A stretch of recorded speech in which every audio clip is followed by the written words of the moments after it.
We're glad to have you back. The Senate has for the second time extended the implementation of the capital component of the 2024 budget to December 31st, 2025. The Red Chamber made the resolution during a plenary following the amendment of the appropriation bill requesting an extension. The Deputy Senate President, Barau Jibril, who presided over the plenary, announced the extension of the appropriation bill following its first, second, and third readings expeditious passage. The appropriation bill was considered at the Senate Committee on Supply. Chairman of the Senate Committee on Appropriation, Olamide Adiola, led the debate during the plenary. Senator Adiola, representing Ogun West Senatorial District, explained that the extension was required to allow federal governments to complete ongoing projects captured in the budget. He also claimed that the Nigerian government does not have enough resources to capture the expenditure proposed in the budget. My guest is Vahyala Kwaga. He is a group head research and policy advisory, open government and institutional partnership with budget. Thank you so much, Mr. Kwaga. He joins me via Zoom from Abuja. It's good to see you today. Thank you for your time. Always an absolute pleasure being here. Thank you, Tolu. Well, extending the implementation of the capital component of the budget 2024 till December 31st, 2025. What does this mean to a layman? So it essentially means that the delivery of public goods and services that was meant to be implemented, that was meant to be effected, that was meant to occur in the 2024 fiscal year is being pushed to the end of the 2025 year. It means that the plans, the projects, the enhancement of the economy that were meant to happen in 2024, that themselves were based on plans, on previous plans and projections and administration, are being further pushed being pushed closer to the end of the next year. I do not call it the 2025 fiscal year because it's technically not the 2025 fiscal year, but a continuation of the 2024 fiscal year. This also has implications on contracting because going by the bottom-up cash plan implemented by the Budget Office of the Federation and the Federal Ministry of Finance that sees monies given directly, to contractors as opposed to being passed through the MDAs, we will see, or we will likely experience, complaints about the delays in payment of contractors. The contracting process in the Nigerian public administration space, tends to be sort of slow and is not as fast, efficient, and effective as it should be. I suspect that there may be, cases or instances of delays in payments to contractors, which will have some, unpleasant spillover effects on the general economy. Looking at our budgeting cycle before now, because that comes to my mind, I remember at a point we were onto a January to December cycle. And analysts like you have come on this show to explain to us that gives kind of predictability. It gives you perfect timing and, to appropriate these funds and, carry out all of these projects as a side. But in recent times, we seem not to be following that trend anymore. What does that also mean with regards to building confidence in our budgeting system? Thank you so much for that question. You have accurately captured a principle of budgeting and a principle of accounting, in particular. There needs to be a level of predictability in the financial system. This not only sends a signal to the domestic economy that the government is willing to be efficient, effective, and timely in its own financial dealings, but it's also a signal to the international community and to international investors that the Nigerian federal government means business and means what it says when it puts up, targets and timelines.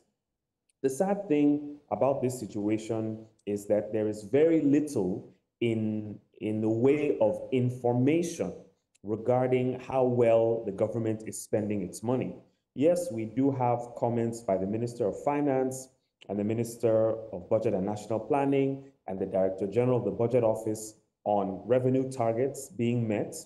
I recall the Minister for Finance a couple of months ago did say that the federal government has attained 14 trillion in revenue from January to June. However, the documentation regarding those targets does not seem to be available. And, I'm speaking speaking specifically to the budget implementation reports, which we'll talk about a little later. But where the government is able to demonstrate, where it's able to hold itself responsible and accountable, it will send a clear signal to the private sector. And it must be sounded out very clearly here that ordinarily economies respond to signals from the government. Like I said in my response to your first question, contractors are the recipients of government funding.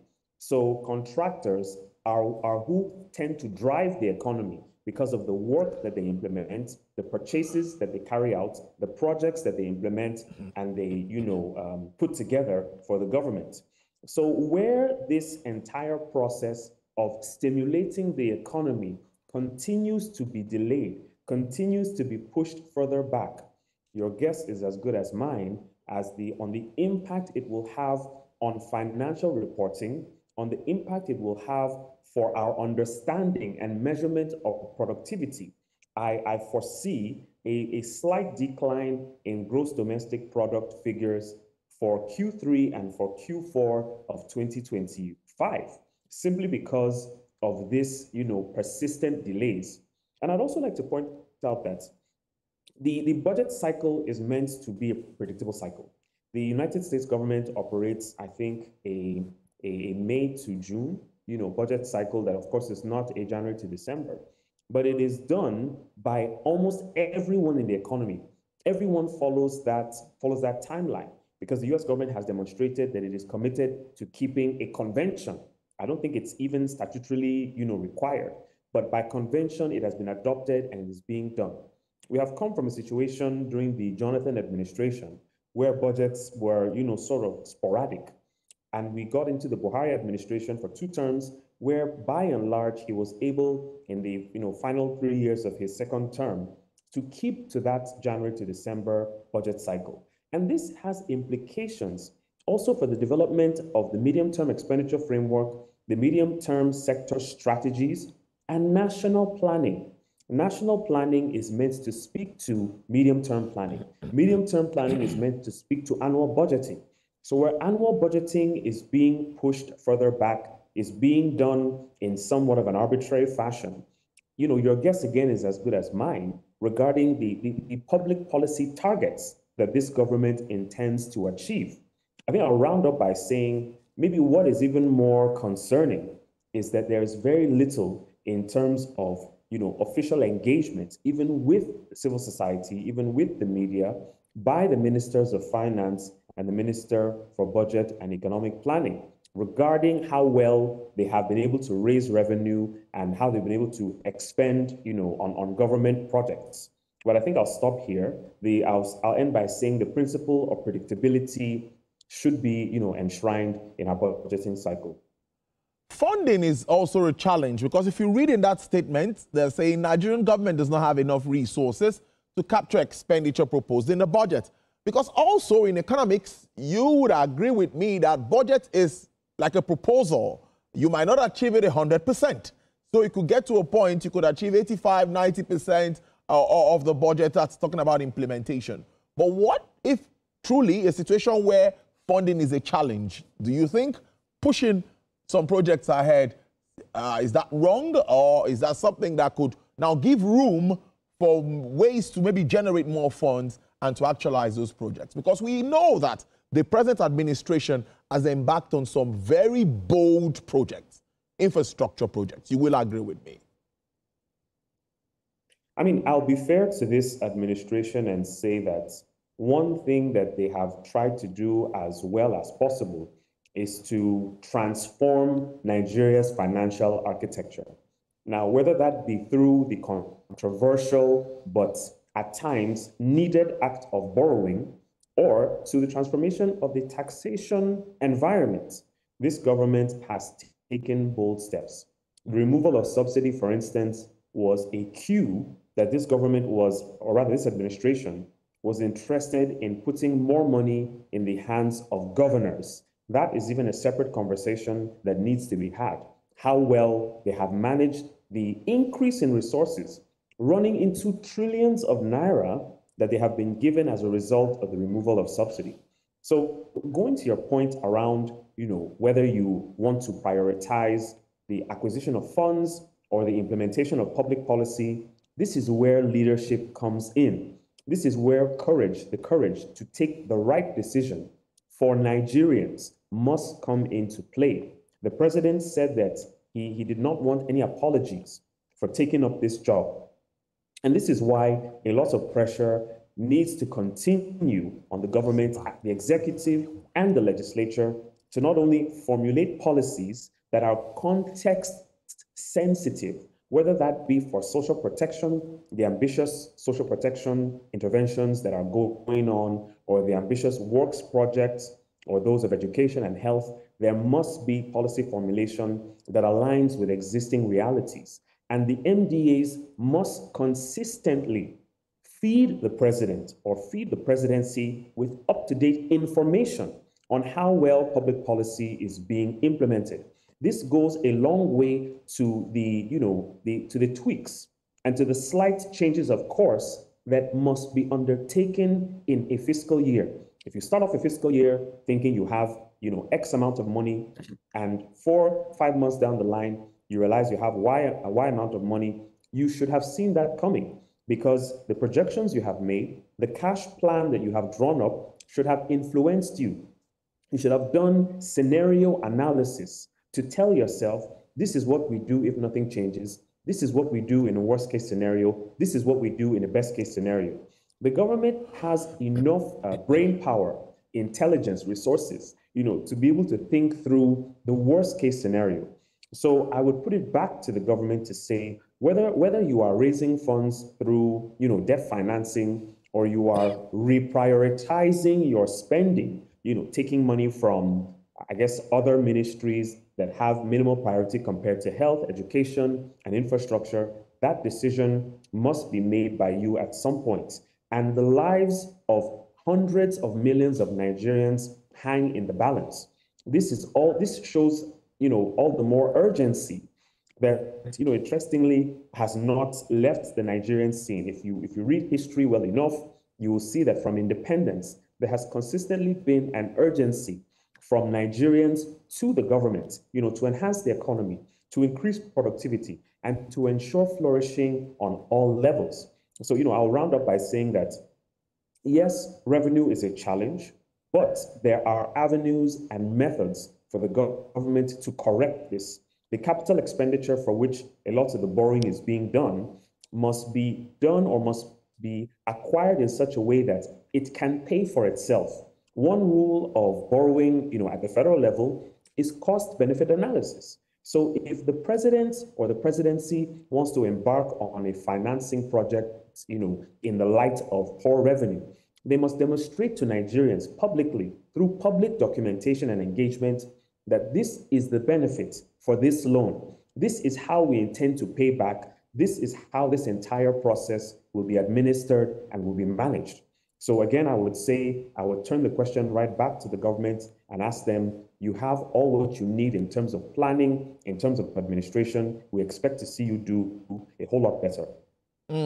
Interesting stuff. Before I let you go, social safety nets, social safety initiatives, just like the WTO DG also mentioned to the president that there's a bit of stability, but the fallout of these reforms are the vulnerable ones who need social safety. In your thoughts and your study and understanding, are there quick wins to help government achieve inclusive growth? You know where I'm headed now, talking about those feeling the pinch, really feeling the pinch of this. They don't know what inflation figures means. They don't know what the GDP figures mean. They don't know what the budget is talking about. All they want is go to the market and be able to buy, get put foods on their table, and be able to just do their little businesses.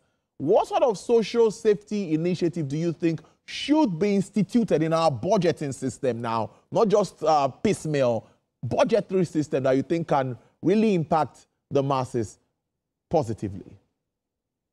I mean, you've painted a very vivid picture, of the plight of the average Nigerian. We're talking about a country that has, nearly 40% to slightly over 40% of its population living in multidimensional poverty. So the day-to-day survival is a real question for a good number of Nigerians. I would say that, based off of a lot of the interventions that the government has put in place, even previous administrations, and, donor-funded projects such as the NG Cares that was done, in collaboration with subnational governments and the federal government. This must be done to the point where the